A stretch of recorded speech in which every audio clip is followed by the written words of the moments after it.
Bom dia, gente. A gente vai falar sobre delírios e alucinações, né? Mais relacionados com esquizofrenia.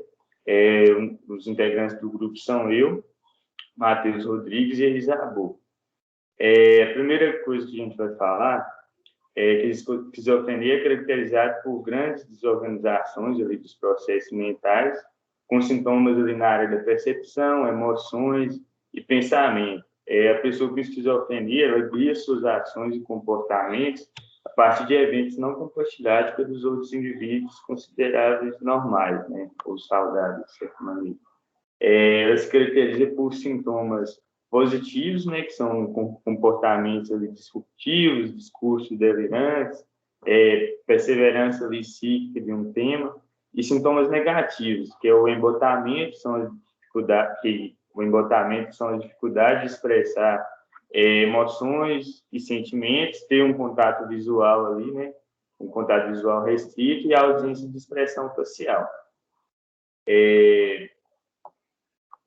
Agora, no slide 3, na análise do comportamento, intervenções aplicadas junto a essa população ali remontam à década de 1950, com estudos experimentais com animais, né, que o Skinner fazia.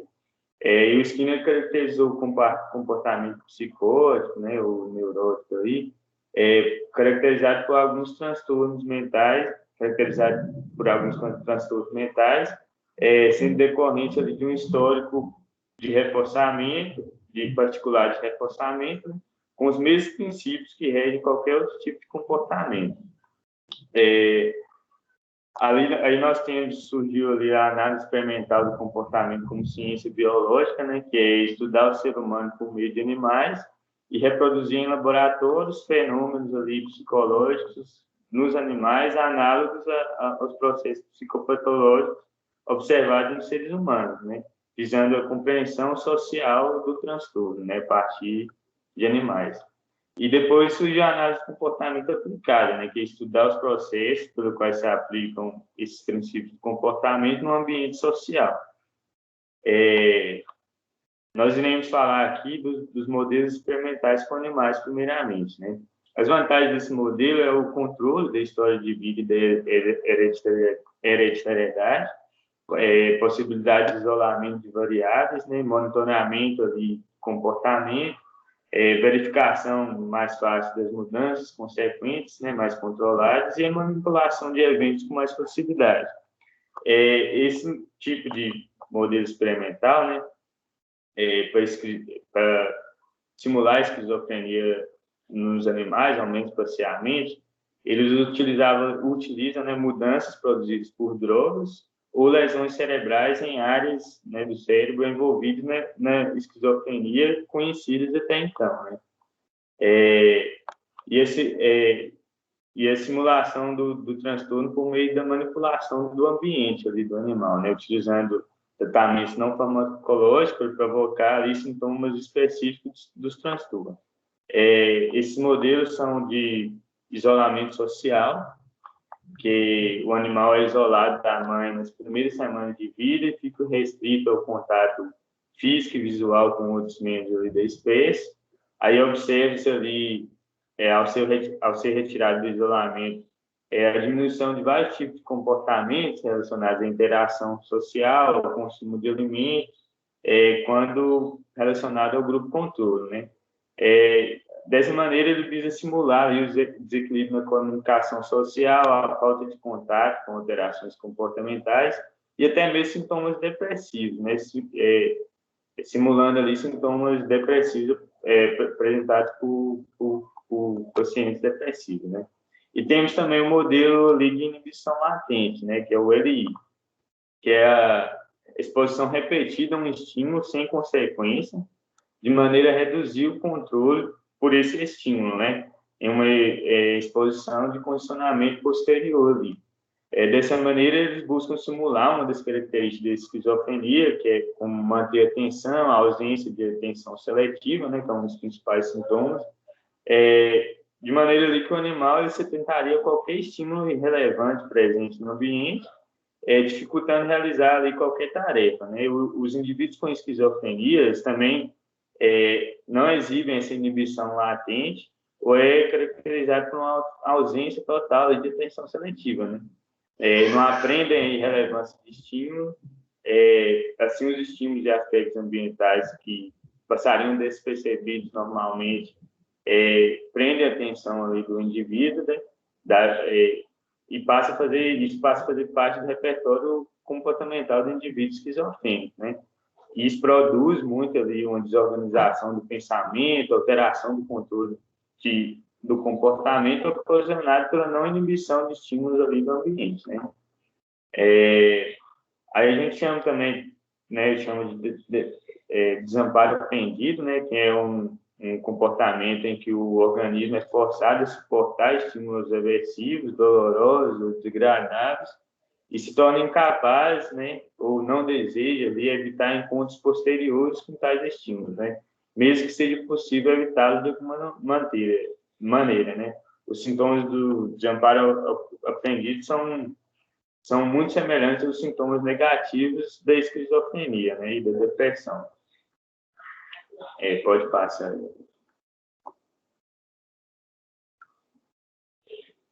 Aí nós temos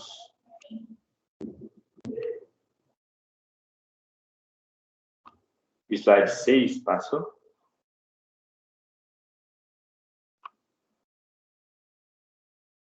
Tá aí já. Tá no 6? É que não mudou aqui. Isso, agora foi. Aqui nós temos algumas intervenções, né, aplicadas na análise de comportamento em indivíduos com um transtorno esquizofrênico, né? As primeiras técnicas utilizadas foram em pacientes psiquiátricos, né, que foi a manipulação de consequência frente a um sintoma ou problema apresentado pelo transtorno, né? Foi ali a programação de reforçamentos concorrentes, que são os esquemas de reforçamento, no qual as contingências ocorrem ao mesmo tempo, só que a escolha da resposta do indivíduo, ou seja, seu comportamento emitido, vai gerar reforços diferentes. No caso, ali é aconselhado colocar um reforço considerado melhor para o indivíduo, né, ao realizar o comportamento ou resposta esperada, né, pelo médico, quem está aplicando a técnica, né? Como ali exibir comportamentos socialmente aceitáveis, no caso do indivíduo esquizofrênico, né, que é isso que eles objetivam no processo ali de mudança comportamental, né, por comportamentos ali socialmente aceitáveis. Inclusive, no artigo fala que a literatura apresenta casos em que cigarros e outros reforçadores desse tipo foram utilizados inicialmente para eliminar ali, os comportamentos inadequados dos indivíduos esquizofrênicos, né? Segundo Bala, no artigo 1983, vários estudos demonstraram que pacientes psiquiátricos respondiam ao reforçamento diferencial. No entanto, a maioria das técnicas ali foram pouco efetivas. Por exemplo, o artigo cita a técnica de economia de fichas, de Ion e Askin, no qual foi utilizada essa estratégia operante selecionar comportamentos esperados dos indivíduos ali na unidade psiquiátrica, como ali arrumar a cama, se vestir, né, uma higiene pessoal adequada, pentear os cabelos, escovar os dentes, tomar banho, evitar gritos e agressões, agitações motoras. E quando esses comportamentos eram quando esses comportamentos eram evitados ou apresentados, assim, comportamentos de higiene, etc., esses indivíduos esquizofrênicos, eles eram presenteados com fichas ali. E essas fichas podiam ser trocadas por outros reforçadores, tipo doce, né, cigarro, até cigarro mesmo, e algumas atividades recreativas, é como se fosse uma troca mesmo, né? Se eles exibissem um comportamento adequado, esperado, eles ganhavam a ficha, e essa ficha podia ser trocada por qualquer outra coisa, cigarro, doce, alguma atividade recreativa que o paciente gostava, né? Então, essa técnica foi aplicada de maneira a organizar melhor o ambiente das enfermarias, só que, no entanto, o programa não mostrou uma eficiência duradoura, pois não havia ali, uma análise mais ampla das variáveis de controle envolvidas para manter esse comportamento, né? Retomando aqui, em 1972, o Windsor, que eu não sei pronunciar direito, eles buscaram, e colaboradores, né, eles buscaram reduzir o comportamento verbal alucinatório de um grupo de 10 pacientes psiquiátricos internados e diagnosticados com esquizofrenia, a partir dessa mesma estratégia ali, com emprego de fichas para reforçar o comportamento não alucinatório e respostas ali coerentes com as perguntas apresentadas por ele, né, que um dos sintomas do indivíduo esquizofrênico também é aquela fala disruptiva ali, aquela fala sem muita organização, sem muita coerência, né? Então, de maneira contingencial ali, eles apresentavam essa mesma técnica, né? Com as fichas podendo ser trocadas também por comida, cigarros e acessos para materiais de lazer. Os resultados deles foram que apenas 50% dos pacientes apresentaram redução dos comportamentos não alucinatórios e também foram ali comportamentos mantidos por curtos períodos de tempo. E as contingências elas não foram generalizadas para comportamentos fora do ambiente das enfermarias, né? Então, baseados nessa falta de generalização observada ali para fora do ambiente da enfermaria, foram feitas outras revisões sobre esse modelo interventivo aí de fichas. Então, Gripe e Magal, no artigo 1974, eles citam que somente com conhecimento das variáveis envolvidas aí nesse sistema poderia avaliar a eficácia desses procedimentos ali operantes, né? Pode passar, Isabel, no slide de hoje.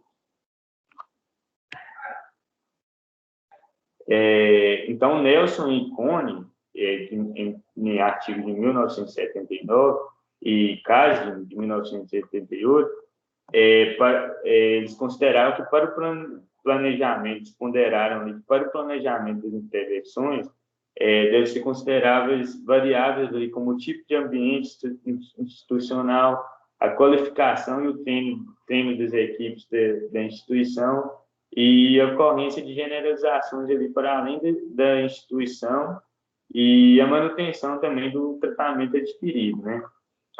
Chouk, que eu não sei pronunciar direito, e colaboradores em outro artigo de 1998, ele cita que esses modelos baseados em contingência de reforçamento positivo são muito simplistas, né, para a compreensão desse fenômeno complexo que é a esquizofrenia, né, pois não consideram muitas variáveis de controle envolvidas, como as contingências de reforçamento negativo, como fuga, esquiva, e os eventos antecedentes também, né? Então, a partir da década de 90, foram empregados novos estudos personais dos problemas, né? E teve um estudo da análise funcional experimental, descrita por Iwata, né? Iwata, Doce, que eles especificaram ali três formas de avaliação e identificação de eventos ambientais responsáveis por comportamentos desajustados. Foram os métodos indiretos. Então, a partir da década de 90, foram empregados novos estudos para analisar esses problemas e teve um estudo de Iwata e outros colaboradores que eles especificaram ali três formas de avaliação e identificação de eventos ambientais responsáveis por comportamentos desajustados, que eram os métodos indiretos, né, de relatos verbais com entrevistas e escalas, a análise descritiva, que são dados observáveis no contexto natural do indivíduo, né, que é necessário fazer essa análise descritiva, e no comportamento do indivíduo sem manipulação de variáveis, e a análise funcional experimental, que simula um experimento com a manipulação de cada fator por meio de uma testagem desses fatores que contribui para o aparecimento do comportamento problema ali no indivíduo. Mace e Lary, no artigo de 1991, eles analisaram os determinantes ambientais de um adulto com esquizofrenia relacionados à emissão de discursos bizarros, ali, discurso característico do esquizofrênico, né?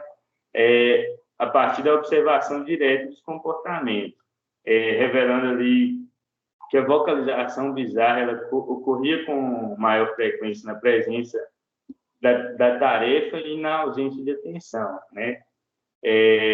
Então foram testados ali o discurso bizarro ali como um comportamento ali de fuga da tarefa e a ausência de atenção, né? De atenção ao indivíduo, no qual quando na tarefa o discurso ali disruptivo, a fala distorcida era apresentada, essa tarefa era suspensa, né? E quando na ausência de atenção esse comportamento discursivo aparecia, a atenção era fornecida. Então ali eles descobriram que somente a hipótese do comportamento discursivo bizarro para a obtenção de atenção se manteve, né? Ou seja, só quando o comportamento discursivo ali, disruptivo surgia como para o indivíduo buscar atenção, né? Ele foi comprovado só nesses casos. E as intervenções empregadas ali nesses casos foi fornecer ao sujeito a atenção não contingente a essas verbalizações bizarras e treinar novas habilidades de verbalização adequadas, né? E isso, no estudo dele, demonstrou que as duas intervenções foram eficazes nesse caso de supressão ali do discurso bizarro, né? Do discurso incoerente e tudo mais. Então, em 2001, que é um estudo mais recente, o Wilder e colaboradores, eles utilizaram o mesmo procedimento delineado nesse estudo anterior de Macy e Levy, né? Do reforçamento no reforçamento diferencial, que é fornecer recursos para as respostas adequadas do indivíduo esquizofrênico e não fornecer recursos para outras respostas consideradas inadequadas, né? De maneira que eles reforçaram somente as verbalizações apropriadas e extinção ou não de reforçamento para verbalizações ali não apropriadas, né?